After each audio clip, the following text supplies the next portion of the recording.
The Variable is more than a podcast. We're a creative community and movement spreading the belief that we all have the power to make an impact in each other's lives through positive connection, mentorship, and encouragement. Ready to make an impact? Join our online community. Share what you know on our show. Join our Q&A segments. Submit an article at thevariable.design and invite your fellow creatives to contribute. Let's be more than passive subscribers. It's time we decide to be the good in our community. We are the Variable.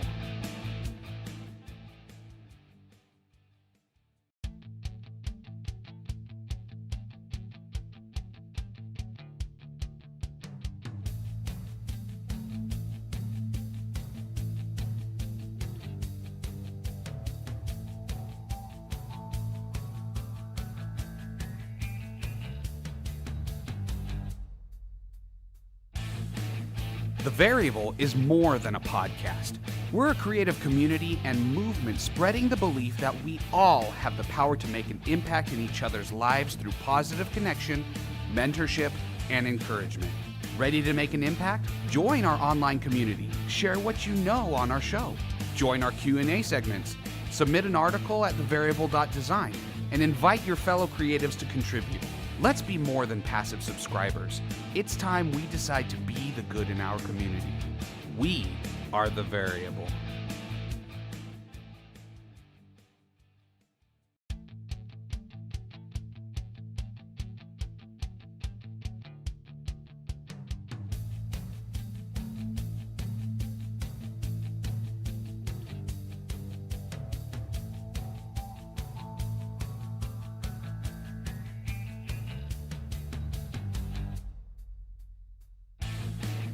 The Variable is more than a podcast. We're a creative community and movement spreading the belief that we all have the power to make an impact in each other's lives through positive connection, mentorship, and encouragement. Ready to make an impact? Join our online community. Share what you know on our show. Join our Q&A segments. Submit an article at thevariable.design and invite your fellow creatives to contribute.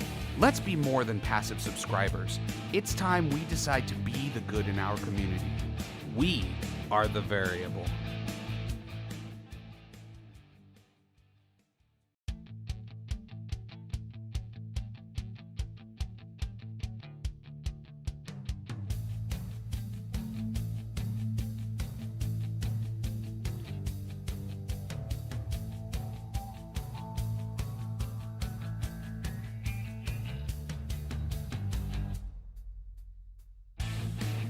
The Variable is more than a podcast. We're a creative community and movement spreading the belief that we all have the power to make an impact in each other's lives through positive connection, mentorship, and encouragement. Ready to make an impact? Join our online community. Share what you know on our show. Join our Q&A segments. Submit an article at thevariable.design and invite your fellow creatives to contribute. Let's be more than passive subscribers. It's time we decide to be the good in our community. We are the Variable.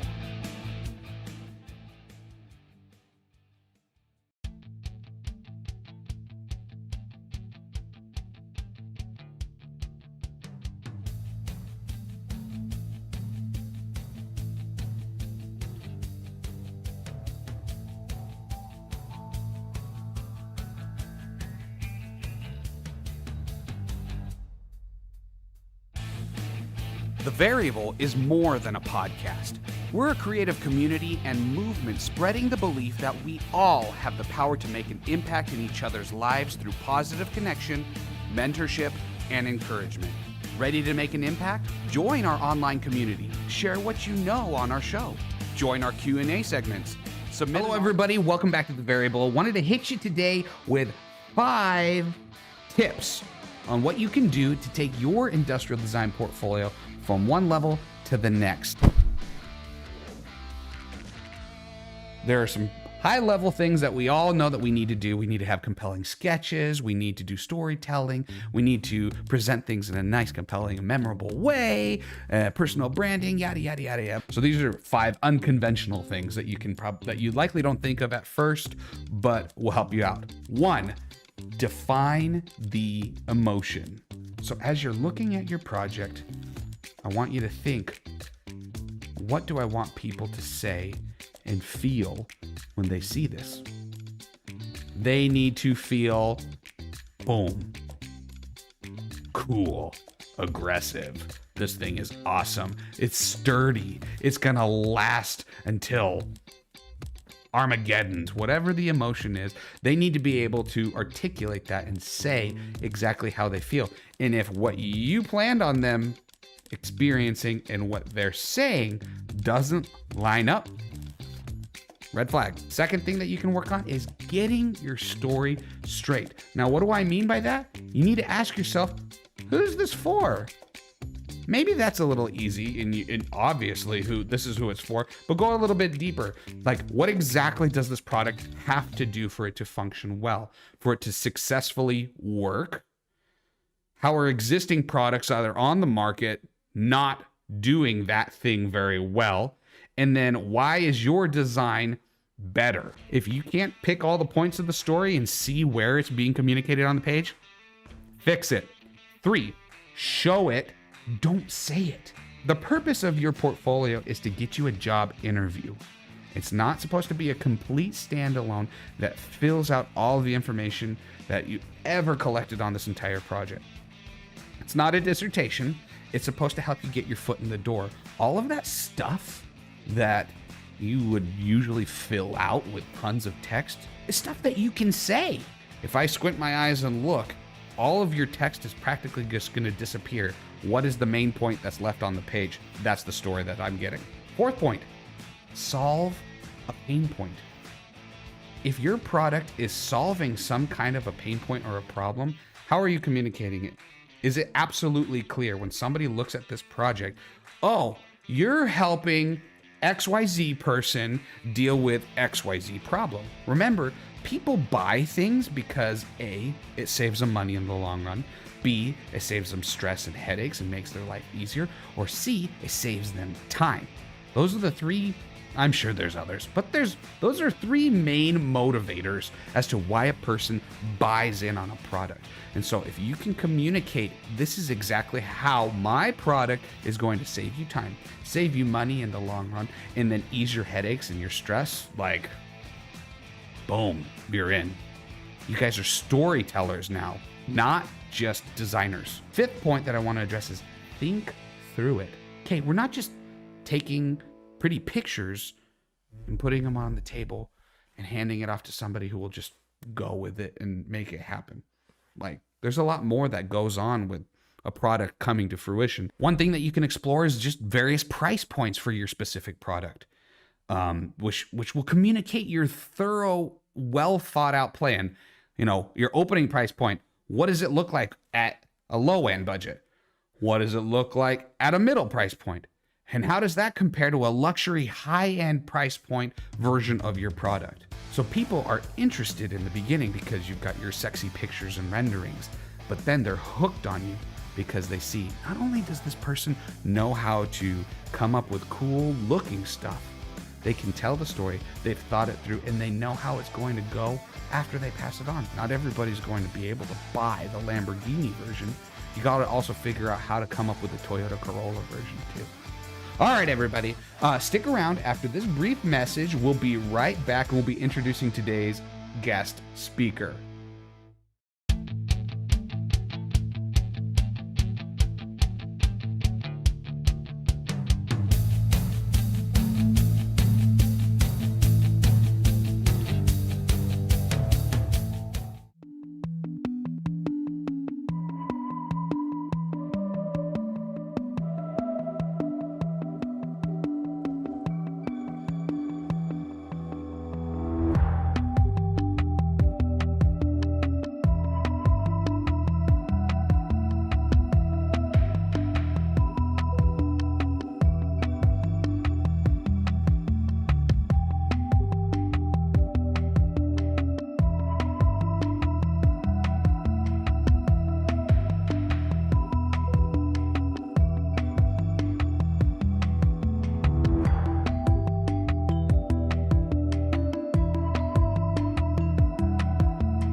Welcome back, everybody. Glad that you stuck with us. It's my pleasure now to introduce today's guest speaker on The Variable, the one and only Bob Baxley. Bob is a design executive, advisor, mentor, and advocate that has built, managed, and led UX teams at some of Silicon Valley's most respected companies. With a career spanning 3 decades, Bob's work at Apple, Pinterest, Yahoo, and elsewhere has touched hundreds of millions of users around the globe. Currently, Bob serves as the Senior Vice President of Design at ThoughtSpot, a business intelligence and data analytics platform. An advisor to Project Invent, Bob is committed to recruiting and inspiring the next generation of designers by mentoring individuals and advising organizations that are working to improve the professional and practice of digital product design. Bob, thanks for joining us here on The Variable. We're glad to have you with us today. Russ, great to be here, man. Thanks for having me. Oh, man, Bob, we're excited. Loving the video from Project Invent. They do such great stuff. Yeah, well, tell us a little bit about them, because looking at your long list of stuff that you've done with various big major companies, I thought that was great that you're doing some stuff to give back. So fill us in a little bit about what the project is like and what kind of things you're doing to be a mentor. Yeah, so a few years back, I did a talk at the O'Reilly Design Conference talking about how we just needed to get more people to come into the design profession. At the time, Sure. I was a hiring manager at Pinterest, and we were having so much trouble recruiting people. And I just sort of looked around and realized there just weren't nearly enough folks going into design. And at the time, my kids were in high school. And as I started asking their friends, I just sort of realized like people just don't even know this profession exists. And Right. I ended up doing this talk called The Greatest Job in the World, because it is the greatest job in the world.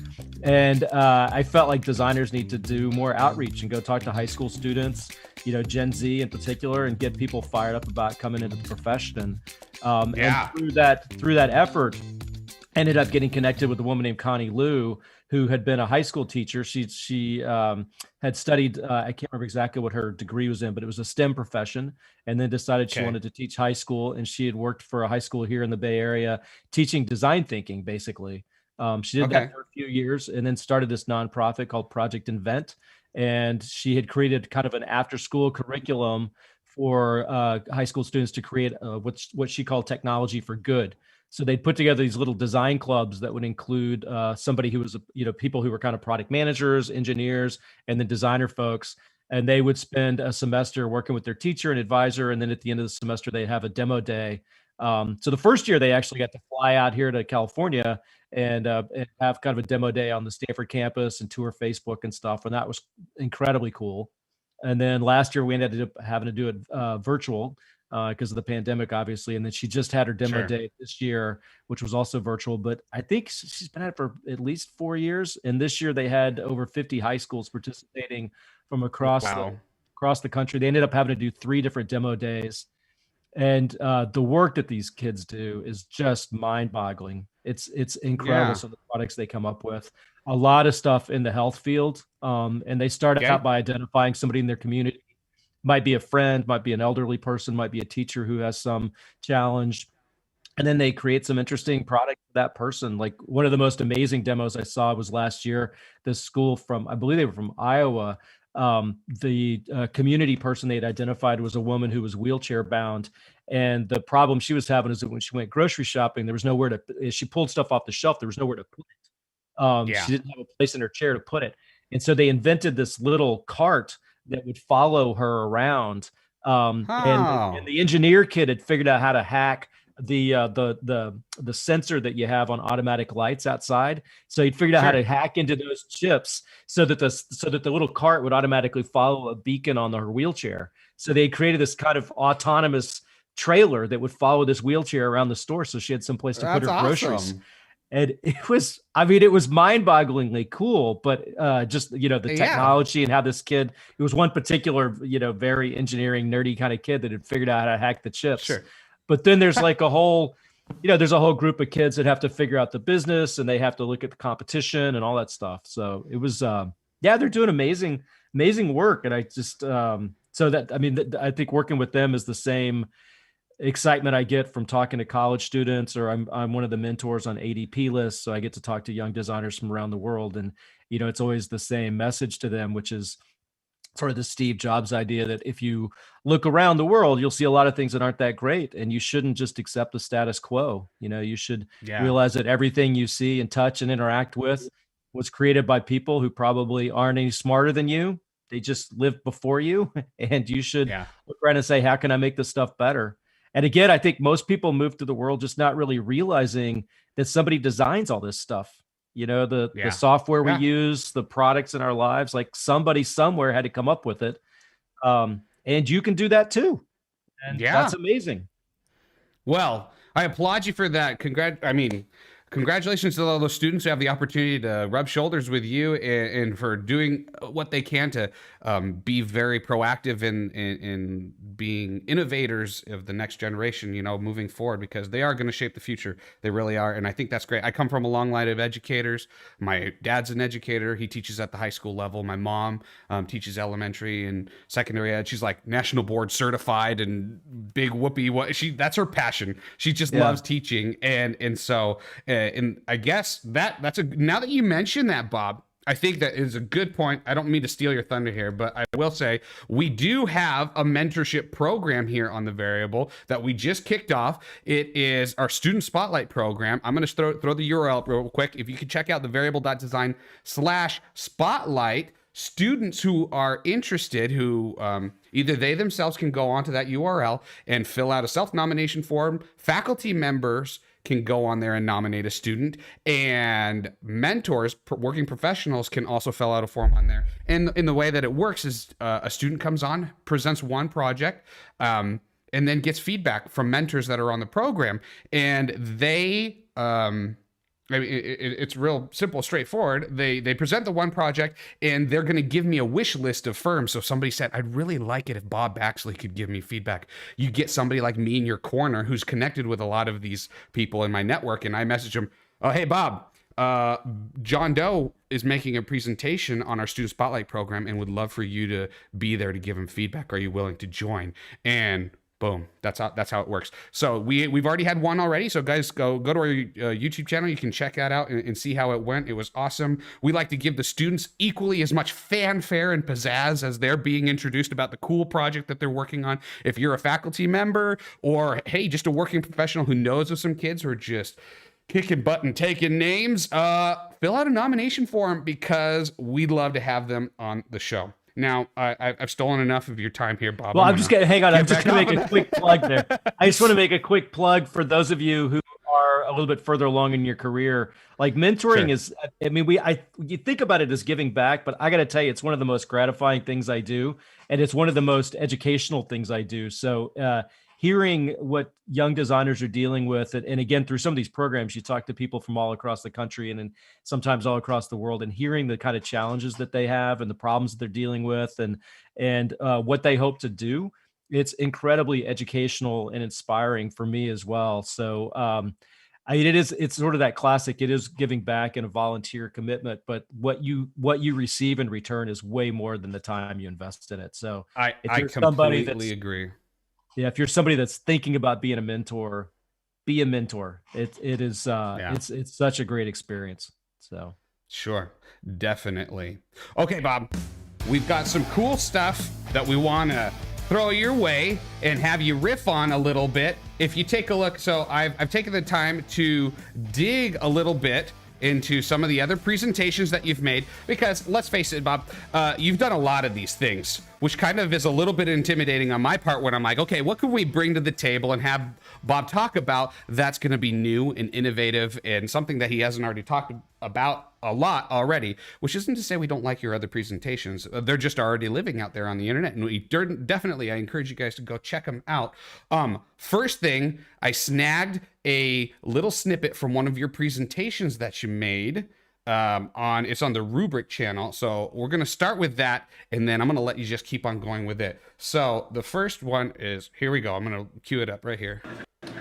So I see design as one of many outcomes, and those outcomes are created by people like yourself, and those people are attracted to certain cultures. The culture itself is built from how things are organized, and organizations themselves arise from particular types of strategies. Strategies come from missions, and missions ultimately come from vision. And it's really that founding vision that has to drive things all the way through. And so when I talk to especially founders, I try to get them to think about this whole daisy chain of events. You know, a lot of times they want to just cut to the design. Can we just hire some superstar designer who's going to come in here and make everything awesome?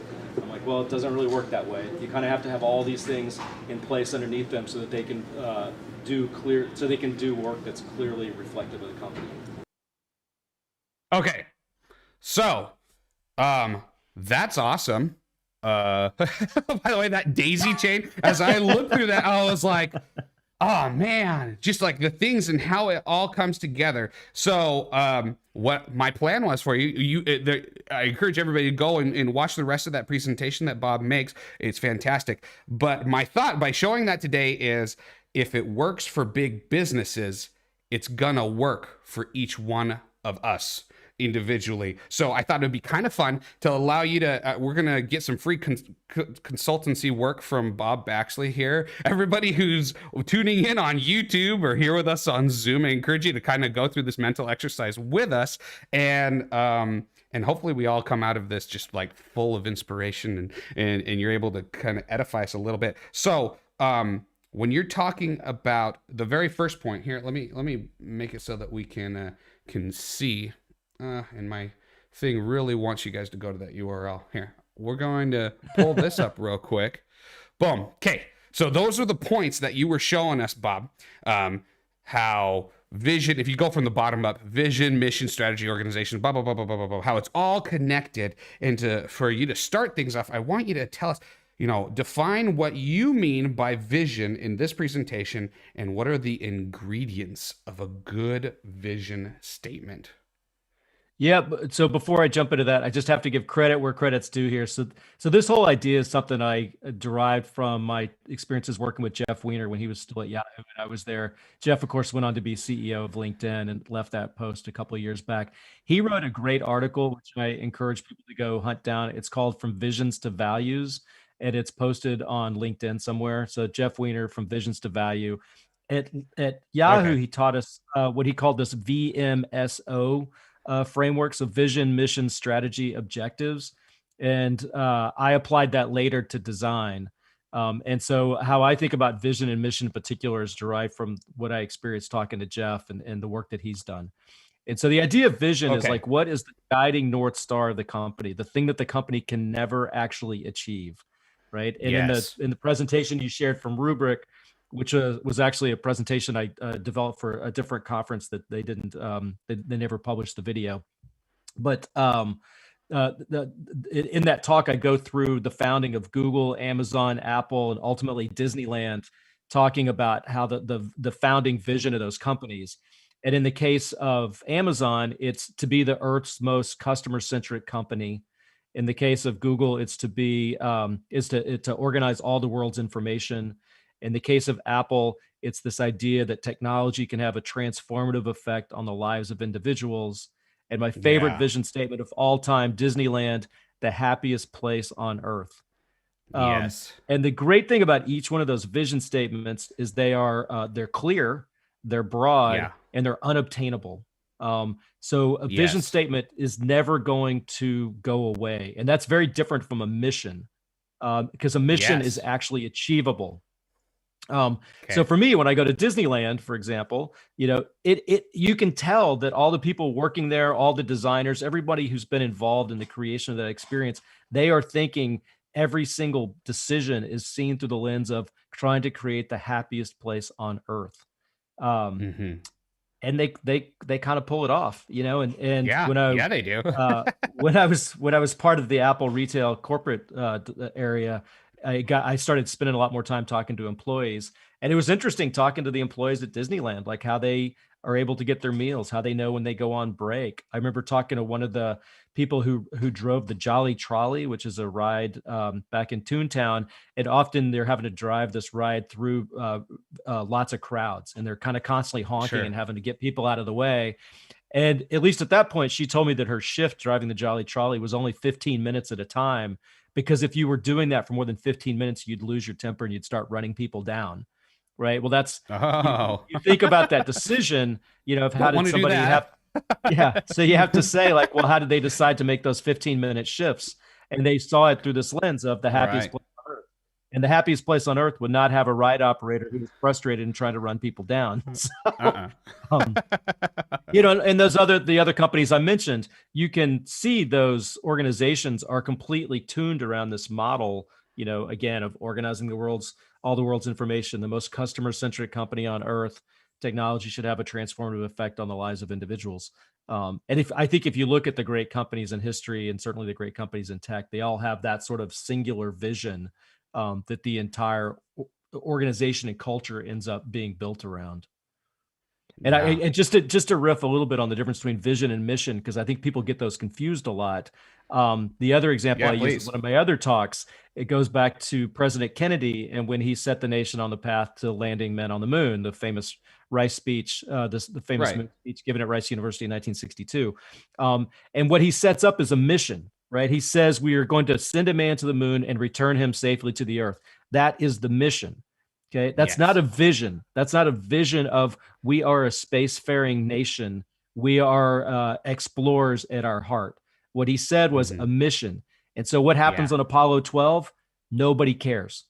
By Apollo 13, they were cutting the live feeds when they were broadcasting from the spacecraft before the explosion. And the astronauts thought they were broadcasting live, and they weren't. By Apollo 14, 15, 16, 17, we landed on the moon 6 times. 6 times we put people on the moon. Go outside, look at the moon, and really, really try to wrap your head around going to the moon. By Apollo 17, we have 2 astronauts spending 4 days on the moon, doing 4 different moonwalks for 8 hours each. Like they had almost an entire work week riffing around on the freaking moon. I mean, it is absolutely mind-boggling. But again, once we achieved the mission, once we landed a man on the moon and got him safely to the earth, nobody really cared anymore. And so that's the real danger of founding a company on a mission. Is that once you achieve the mission, it's gone. Then what? Yeah, that's the big difference between a vision and a mission. And it plays out in people's personal lives as well, where they say, I'm going to get attached to this mission. I'm going to climb that mountain. I'm going to get that job. I'm going to get that promotion. I'm going to have it, like whatever it is. People really orient their lives towards this mission, and then they achieve it. And then there's sort of this big letdown. Yeah. Right? Okay. Whereas if you can attach yourself to a vision, I am an athlete, I am someone who is mindful, I am an artist, like those things result in practices and a vision of yourself. And that vision is something that can carry you throughout your life, really. It can carry you for a very long time. And it will never let you down. Yeah, exactly. So the $1 million question here is then, Bob, what is your vision? That's much bigger than $1 million, but we'll start with that. Come on, what's your vision? My Bob? personal vision is that technology should serve human beings, right? And I think core to that is this idea that software in particular is a medium, and it's on par and should be considered in the same way that we think about music, literature, and movies. And to me, I think about software from a designer's point of view. And it plays into product design as well. I think of it as a medium, and I can't name a cultural force that's had more impact than software in the last 30 years. I mean, there was definitely a point where cinema had a huge impact. There was periods in history where literature had a huge impact. Obviously, in the 60s and 70s, I think music had a huge impact, but music's relatively, I think, generally irrelevant to modern culture comparatively. Software is undoubtedly the biggest cultural force operating on the world today. And when we design software, we should be thinking of ourselves as working in that medium in the same way that somebody working in Hollywood thinks of themselves as working in the movies, or someone in music industry, I work in music. And they have a certain sort of artistic pride of being associated with those mediums. And when I talk to young designers, I try to inspire them to have that vision of what they're doing as well. Like you're actually getting to participate in the biggest cultural force, I think, in modern history. And you should be excited about that as an individual. And you should really embrace the medium and learn who the seminal figures are, learn who the seminal products are. What were the trends? What were the patterns? Learn the history. And I challenge designers all the time. You should have a whole basket of reference points in the same way that a young jazz saxophonist would know 100 different albums and they would have, Yeah. 200 different riffs, and they could tell you what was interesting and meaningful about them. How many designers out there can actually say, oh no, when they came up with the genie effect, when Buzz Ordling came up with the genie effect when he was at Apple, like that was magic. And how did that happen? Where did that come from? Where's the inspiration? What was Susan Kare thinking when she invented the icons for the original Mac? Do you realize that she derived that thinking from studying needlepoint? I mean, how many of us actually have 100 apps off the top of our head that we can reference mentally when we're looking at new design problems? Yeah. So very cool. So I encourage all of you guys to hit us up in the comments on here and tell us, like, taking that definition and understanding of what a vision is, it's unattainable. It's that North Star thing that you're constantly grasping for. And I really like that because, well, I don't know. I think of the future with Chris Do, one of his things is like, positively impacting like 1 billion people or something like that is his number. I don't know. That could be borderline mission/vision, because can he really quantify we've hit 1 billion people that we've positively impacted? I don't know. Is this truly the happiest place on earth? How do you quantify that and have a measurement saying, yes, we've achieved it and it is what it is? So that causes me to pause and reflect. And I'm sure that when you're meeting with businesses and big executives, that's a moment of reflection when you start saying, okay, there's a difference here, having what's your vision as opposed to your mission. So given your vision statement, then Bob, walk us through this little exercise as you're building the life mission and vision of Bob Baxley in front of us. How has that driven a mission statement for you then? So if vision for you is software, all right, you said it more succinctly than I did. What was your vision statement? Is software is, well, my vision is that technology will serve the lives of humans. Yeah. So in my mind, I don't know why it stuck out. The software will serve the lives of humans. So technology, broader sense, technology will serve the lives of humans. That then translated to, what's your mission statement then? What are you doing? Because that motivates a whole bunch of other stuff. Once you take a look at our, little lineup here, mission, vision, strategy, organization, we're not going to go through all of them on this discussion here. But how is that your vision impacting the mission in the way that you go about your day-to-day, Bob? Yeah, so I did some work with a coach a while back where I was trying to figure out how to translate the vision, and actually what I noticed was that I had all these activities going on in my life that were sort of around this idea of making technology serve human beings. And I happen to work in the software area of technology, but I think of technology in a much broader sense.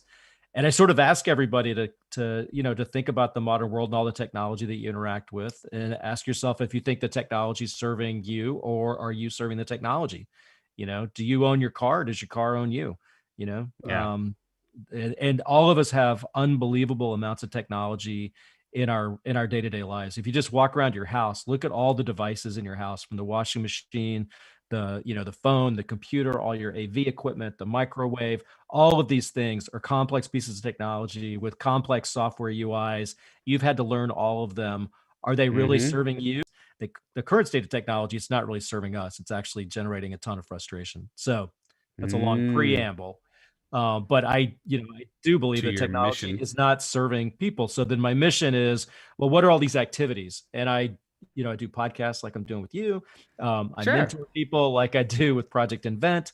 And then of course I have a real job where I'm, trying to make the best software in the world. ThoughtSpot's mission or vision is a great one for me, which is to make a world that's more fact driven.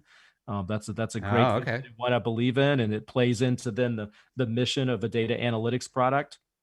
So for me, I ended up working at ThoughtSpot because I connect those dots.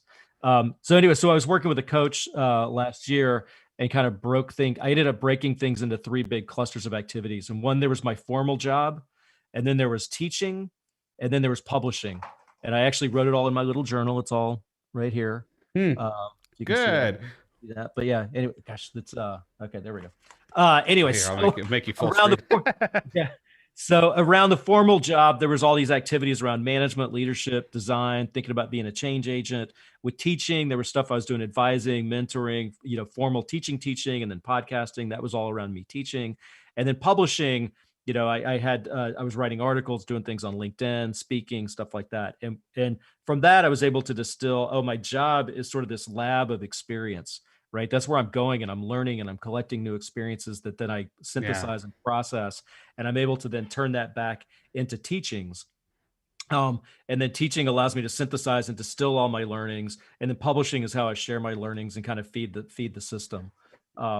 So starting with that vision of, I'm trying to, another way I say it is I'm trying to make the world easier to use. If you take that vision, then there's all these different activities that I pursue to help support that vision. Sure. And you've got the whole lineup as it goes down. All of it is integrally all connected, which is why I kind of wanted to start off with a hard foundation of, talking about a vision and a mission, because likely, as far as I understand it, based off of presentations that you've made before, and as you're talking about it now, if you mess up there, everything else down the line is going to be messed up as well, and it needs some work. So taking that into consideration, not having clear vision and a mission statement in our lives personally, as we're pursuing different things, as we're trying to grow in our professions, as we're trying to make waves, blah, blah, blah, blah, blah. Where would you say is where, I guess you could probably take it from businesses experience because you've interacted with them a lot, but even personally, maybe you can answer this, but like, where is it when you look at this chain, where is it breaking for the most part? Where are we? Is it usually that people lack vision and a mission, which screws up everything all the way down to our output and our designs are messed up? Or is it generally somewhere down the line a little bit further where we're getting messed up? Well, I think it just depends on the company and how evolved the company is. It can obviously, things can go awry at any level. The companies that I've seen that are the most challenged are where the vision's not clear. And I've certainly been involved in places where you had to work with the founders a little bit and kind of do something that's almost felt like therapy to try to get them to express their vision. Because invariably, almost all founders have some vision. There was some instinct they had that is sort of the foundational principle. It's not really deconstructed. Yeah. But like once they say it, if you can eventually get them to say it, then you can kind of build from there. And the counter example I'd give you of a company that didn't do this well, and not to harp on them, but Yahoo's a good example. So I was there in 2006, and the place was pretty confused. And I remember conversations of, are we a tech company? Are we a media company? And over and over, kind of the response was, well, we're both. And when you look at the sort of the founding myth of, or what I understand the foundational history of Yahoo, like I don't think they started with this vision of being, the Earth's most customer-centric company or trying to organize all the world's information. And those of us that were working at Yahoo, I think, kind of came into work wondering what the company was supposed to be doing, which led to us wondering what we were supposed to be doing, which led to a lot of people standing up a lot of random projects and not knowing how to prioritize things.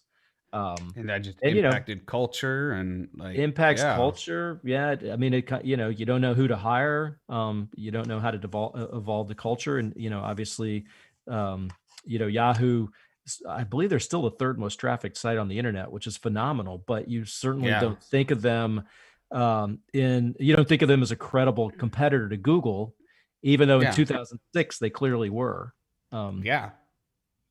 Interesting. Okay. You got a really good story, Bob, that I want you to tell us a little bit more about. I was watching your presentations, and there was one that you specifically talked about that I think was helpful for me to hear and will be helpful for all of our listeners. Can you please tell us the parable of the blue button? Oh, sure. Yeah. I was wondering what you were talking about that. Yeah. So this is a good example. I was working at another company like years ago. And at that point, I was responsible for the marketing side as well. And so, you can imagine the homepage and how emotionally fraught the homepage was. And there was a product manager who I was working with on the homepage, and she was insistent that we take a particular link and make it blue. And I didn't want to make it blue. It didn't work. I didn't think it would work graphically. And she was like, you got to make it blue. You got to make it blue. Just make it look like a traditional link. And I was like, no, we're not going to do that. And eventually she went behind my back and she had the engineering team change it and made it blue. And of course, when I saw it, I was, shall we say, frustrated. And when I spoke with her, I'm like, so when I finally spoke with her, I'm like, Colleen, like, what are you doing? Like, why did you make it blue? And she's like, well, people couldn't see it. And I was like, oh, it wasn't prominent enough. And she's like, yeah, it wasn't visually prominent. And I was like, well, terrific. There's like 10 different things we could do to make it more prominent. Like, you got to tell me the problem. You immediately leapt to a solution and you didn't sit with me long enough so we could diagnose the problem. And that I think that was really informative experience for me. And it turns out that's a lot of what my job now is. Like when we look at design work, and it's true in my roles at Apple, Pinterest, today at ThoughtSpot, it's, a lot of it is looking at the work and trying to understand, like, what are you trying to do here? Like, what's the problem we're trying to solve? And over and over and over again, any ambiguity or lack of clarity in the problem definition comes out in the design. And so you can get frustrated because the design's murky or the thinking's not clear, and you can think it's the fault of the design, but it's not. It's because the design's just representative of that next level of thinking. Yes. So I have your quote that you shared. It was during your interview with Kirsten Byron on Pair, that channel. Let's see if I can get it queued up. Boom. You say, specifically narrow down the problem. The benefit of doing that is that when you find the solution, everybody will agree. And it's almost like you predicted the rebuttal and stuff that's in an issue that was going to come. And you continued later on. You said, how do you resolve creative conflicts between different design solutions? You haven't agreed upon on the problem, because if you had a shared understanding of the problem, the solution would be obvious. Like, when I heard that, I was like, that is just like, so of course, duh, that makes sense. Like, why? But how come we don't think about it that way? Like, if we're not agreeing on the solution in the final result that we're supposed to be coming up with, it's likely, if I understand that quote correctly, has to do with the fact that we haven't thoroughly identified what the root issue is, what the problem is. Am I off in left field here? I think that's I think that's the common human experience, right? I mean, I think that manifests in relationships and politics and all sorts of things, right? That's not unique to design. It's we end up arguing about the surface level thing that's in front of us, but it's really just emblematic of some deeper break that's lower level, and it's hard to get to that more fundamental question. So in the case of design, it's often. I always have people ask me, like, how do you resolve conflict if designer A wants to do something and designer B wants to do something else? Does it just come down to whoever has the highest opinion in the room? And theoretically, I guess there's some place where it's possible you'd have two designs that equally solve the problem, and it could just be a coin toss and either one of them could work. I've never actually seen it come down to that. I've always, I've never seen the conflict that way. And then I actually think a lot of people, there's definitely been a move to resolve the conflict by punting over to metrics testing to, doing, if we don't know what to do, we'll do A/B testing, see what works. And for a certain type of design problem, that's maybe a reasonable solution. Used to be, we'll just put it in usability testing, see what users work, see what works for users. That's an idea too.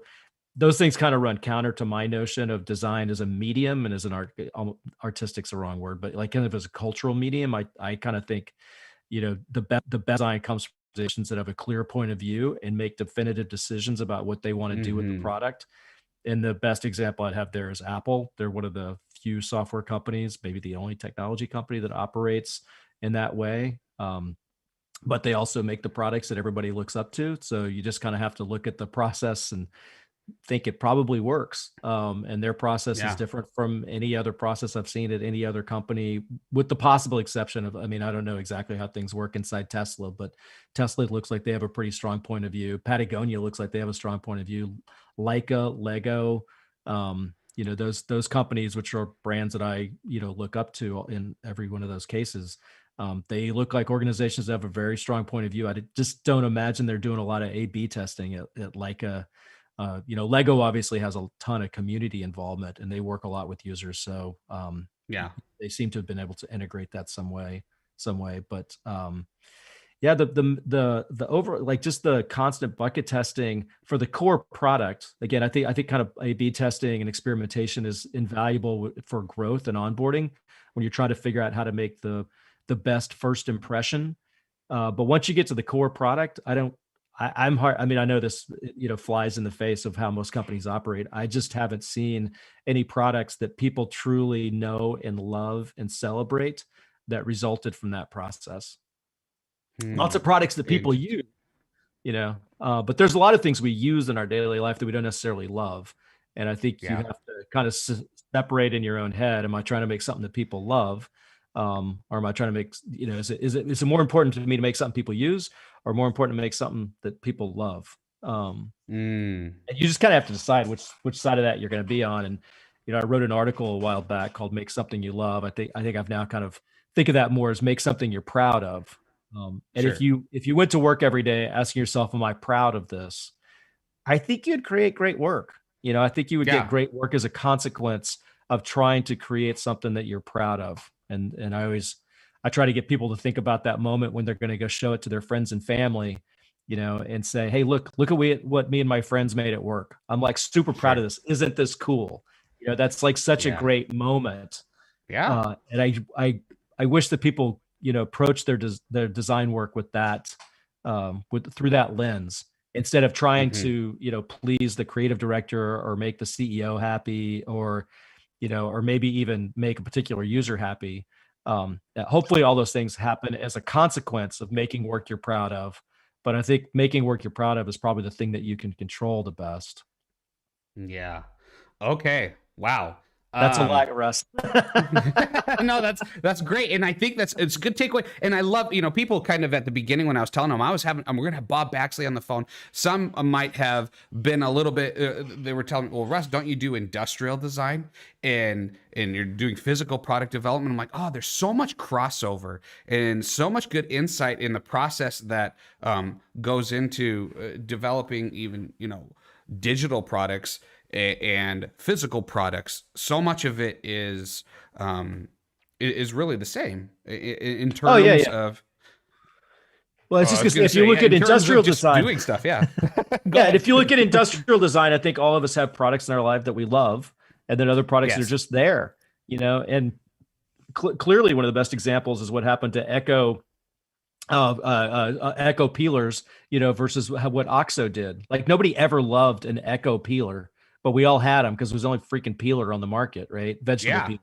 And then OXO comes out and people start using that. And like, it's a legitimate emotional response to love an OXO peeler, Yeah. I mean, I remember I was taking a cooking class and they showed how you could do the peeling in both directions, which I didn't realize. And I was like, holy smokes, I thought it was just the bigger handle, but you can peel both directions. This is amazing. Go both ways. Yeah. Yeah. And there's tons of products. When you look around your house, like how many of the products, are really enriching your life versus how many of them are just like, I don't know, kind of crap you've collected because you actually needed something. You needed the function, so you took the best thing you could find. Yeah.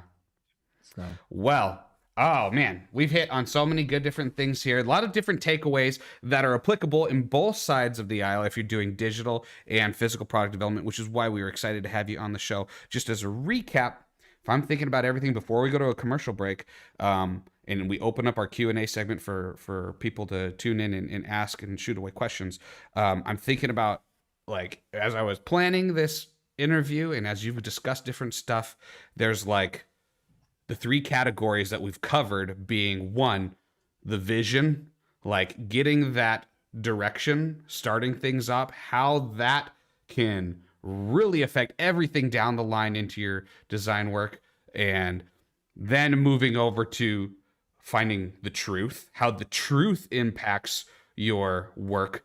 If you can't be honest with yourself and truly identify the problem, it's not that you need the button to be blue, it's that you need it to be more prominent. We've got the truth, and then I'd love, and I'm sure we're gonna we'll riff on a couple things with the plan, the therefore what statements. I would like to get a couple therefore what statements from you, Bob. Once we understand the vision, once we see that We need to be honest and identify problems. Moving forward, giving folks the biggest takeaways as possible. What would you sum up everything like? Therefore, what, guys? This is what I think is important, what you should focus on, and what's really going to make the biggest impact in your design work. The biggest impact on your design work is going to be if you're a happy person. And if you're okay. And if you're deeply engaged in what you're doing.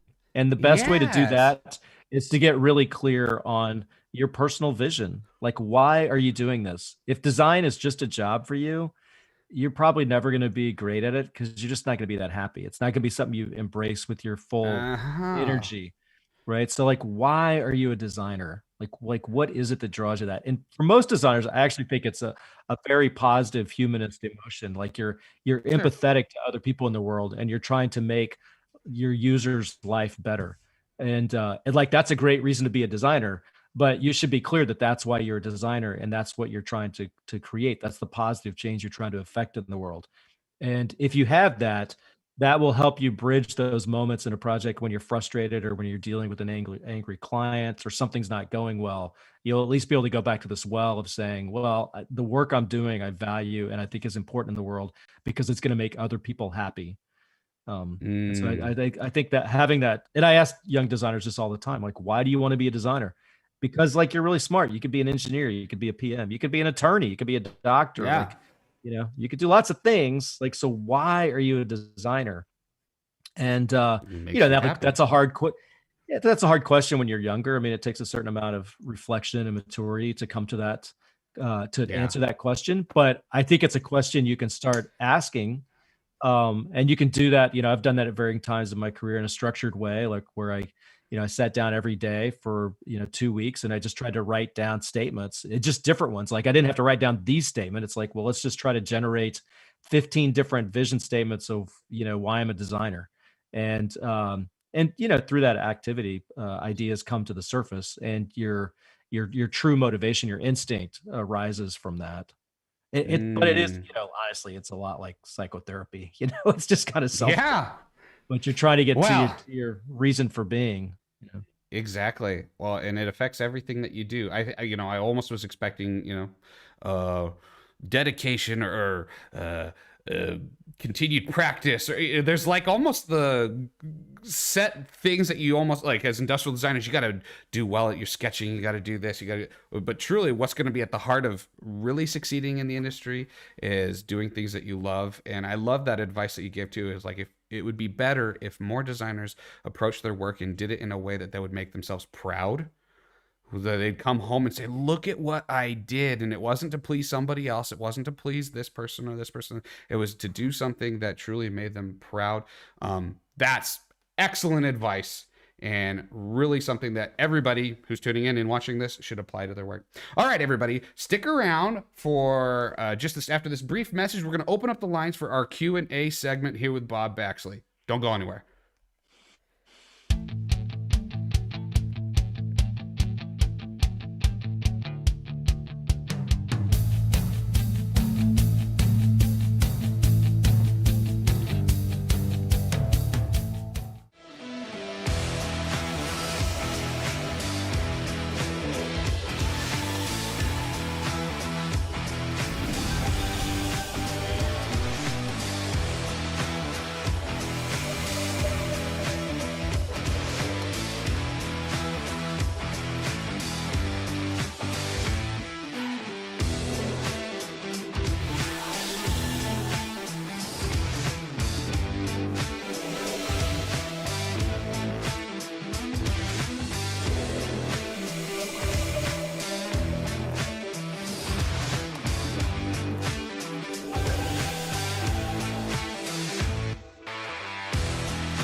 All right, everybody. Well, we do have a couple of questions that were submitted beforehand. Folks aren't too chatty today here in the chat, little shy, but that's all right. We did come prepared with some that were sent in previously that I'd love for you to address here for us.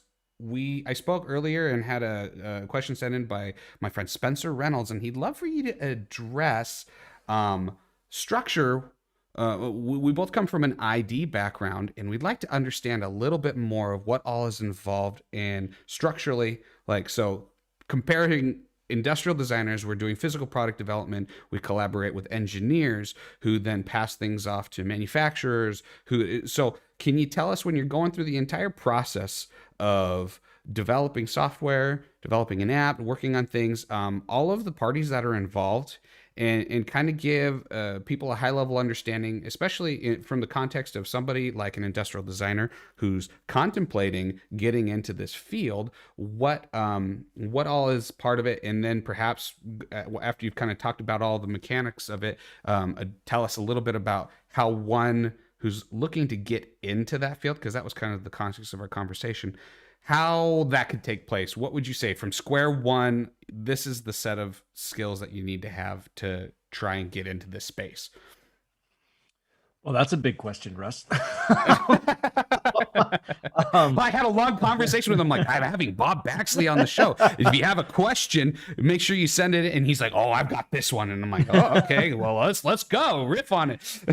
Yeah. So, software products generally involve three parties. So if you think about a product development organization, there's the product managers, there's the design team, and then obviously the engineering team. And I have a joke about all this, which is it's similar to the structure of the U.S. federal government. So we have the executive branch, which I think of as the product managers. They do a lot of communication. They set the tone. They establish the priorities, that sort of stuff. They tend to not be a ton of them. Then you have the engineering team, which is sort of like the legislature. There's a whole bunch of them. They sometimes do projects on their own, but it's generally sort of in response to something that the executive says. They tend to be kind of confrontational with each other and fight a lot, so, but there's a lot of them. And then designers, we're sort of like the judiciary. We like to meet in rooms by ourselves. We wear black all the time, and we mostly issue opinions and use special magical language that nobody else understands. Sure. But, in issuing our opinions, we talk a lot about, well, what's the intent? What are we really trying to achieve? How is this consistent with what we've done in the past? So it's those sorts of three large groups.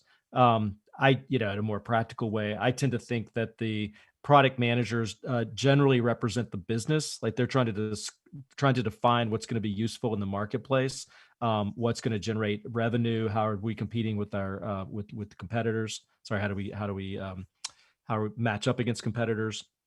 And again, they're sort of setting the agenda for what the team needs to do. Then the designers take those ideas and they give them a form through comps and prototypes and that sort of stuff. And then engineering builds it. And, different companies think about that different ways. Lots of companies, Google in particular, I think you'd see a lot of ideas coming out of engineering because they have ideas for things that they could functionality they could bring to the market from engineering. I sometimes, and by the way, this all varies a lot from company to company.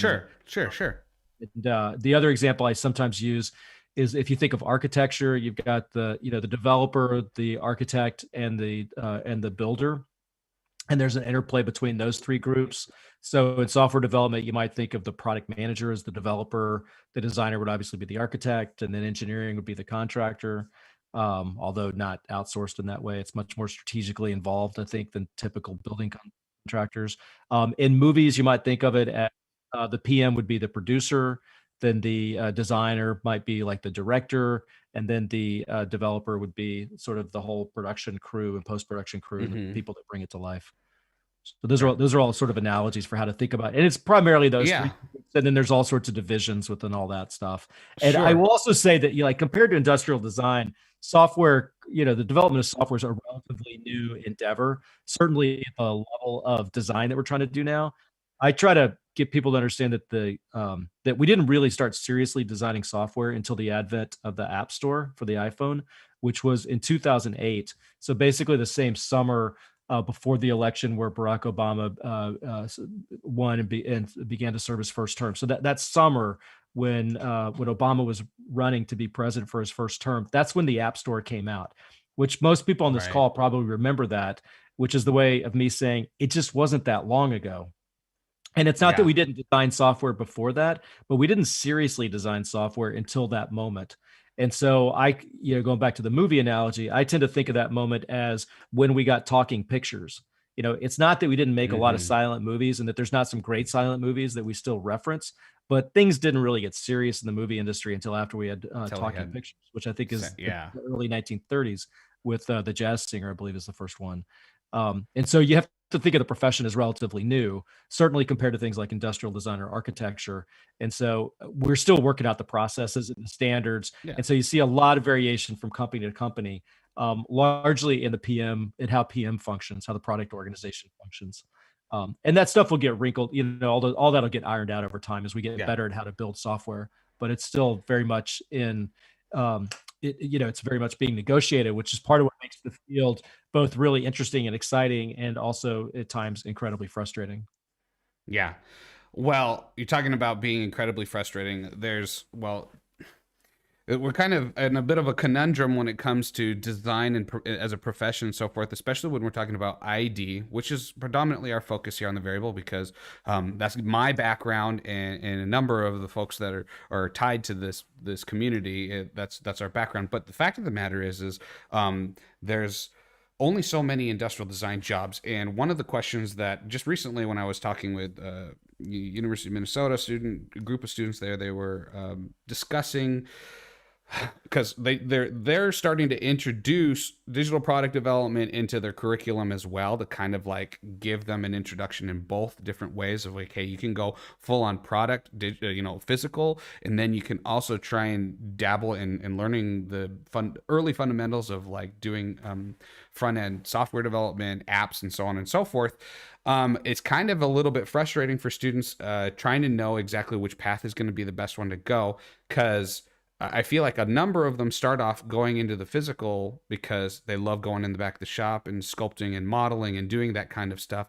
But then when they hit the harsh reality of there's just not a ton of those jobs out there, and then you can contrast to the availability of digital project development that is in high demand. In fact, one of your presentations, I remember you talking, about the onset. You specifically were talking about the early onset during the Obama administration, when things were just starting off with App Store, and how much that's boomed, and looking at percentages of population and the demand for how many and how we're not even close. We need way more designers, and they bring so much to the table and so forth.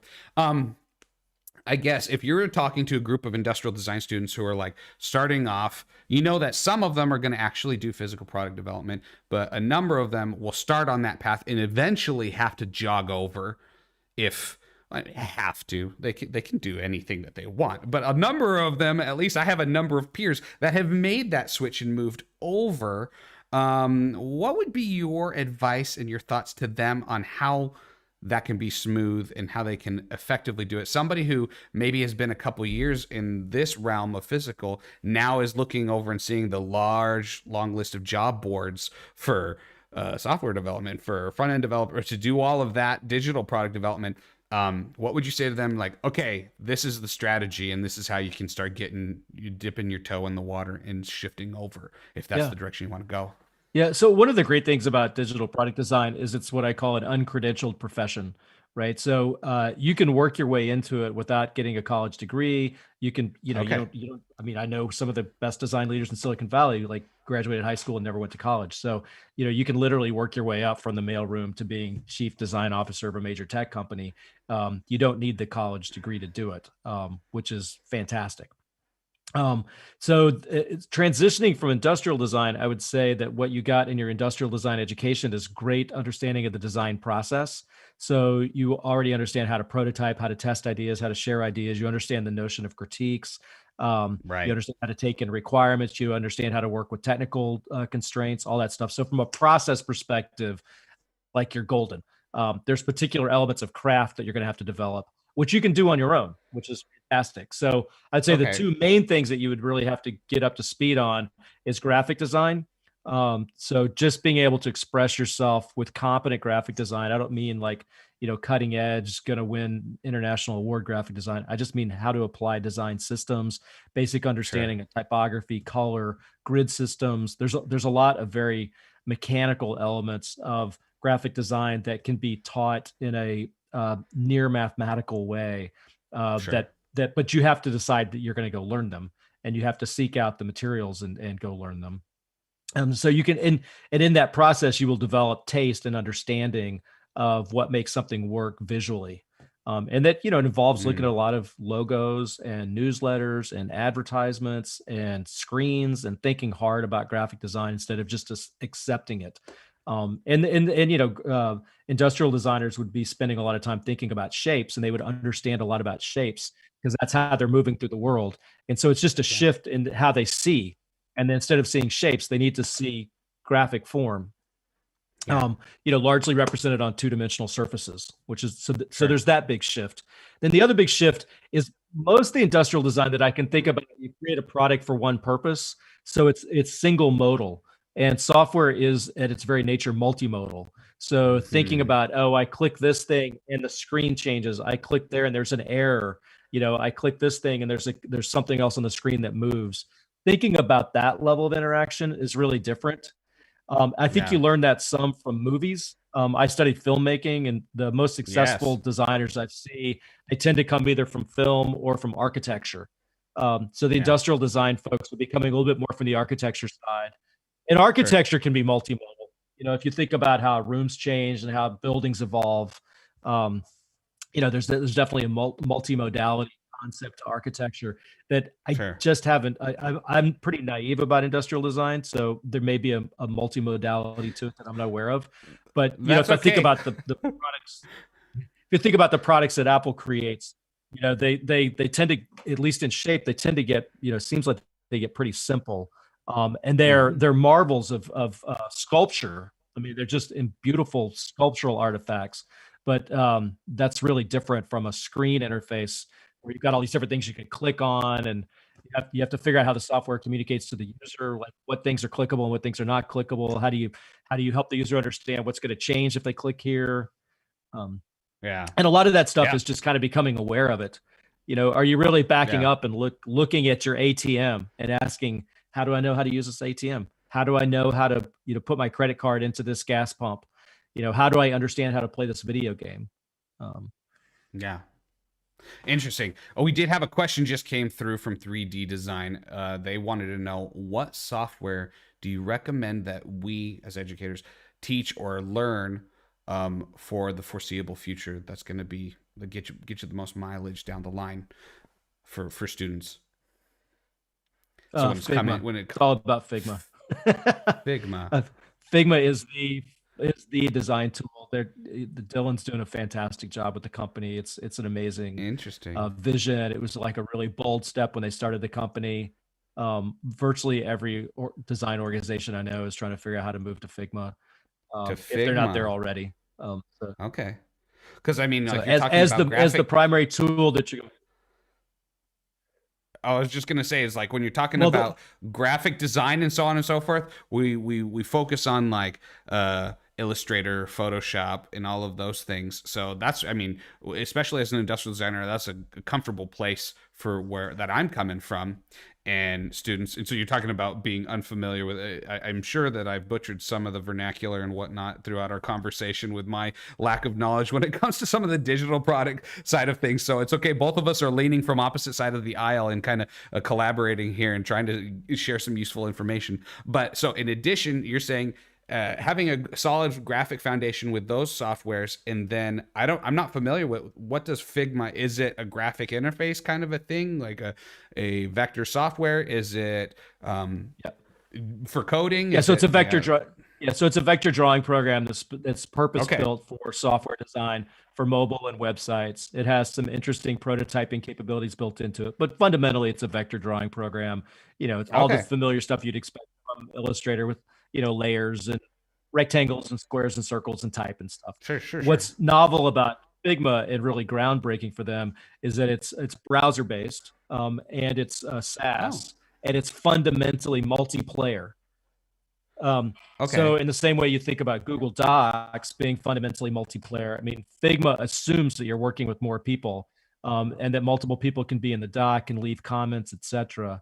Um, and the I haven't looked at Photoshop or Illustrator in a while, but I believe they're fundamentally single player, Yeah. evolved as they have from pre-internet desktop software. So Figma, and if it's not Figma, you might be looking at InVision or Adobe XD. Those are probably the three main products, and then you also hear a lot Sure. about Sketch. But Yes. from where I Lots of sit right Sketch. now, it appears Figma is winning that battle. In part, Okay. just the way that I think they've gone a long way towards understanding the design workflow as things move through design systems and into engineering and whatnot. So I don't know. I Yes. mean, if I was going to tell somebody to learn a single tool, I'd learn Figma. Now the great thing is all these tools are sort of the same genre. So you're not talking about you're kind of going from one variety of a programming language to another. It's not like you're completely wasted learning on this stuff. Yeah. Well, my goodness, Bob Baxley, we appreciate everything that you shared with us today. Unfortunately, there's only limited time, and I know that you've got plenty of stuff with your busy schedule that you're keeping up with. We appreciate you, and we look forward to staying in touch with you and seeing how your career continues to move forward in a positive direction. We encourage everybody to reach out if they have questions around for Bob regarding mentorship and so forth. But without further ado, we'll let you guys go and have a good one. Stay designing and stay in touch. Cool. Thanks.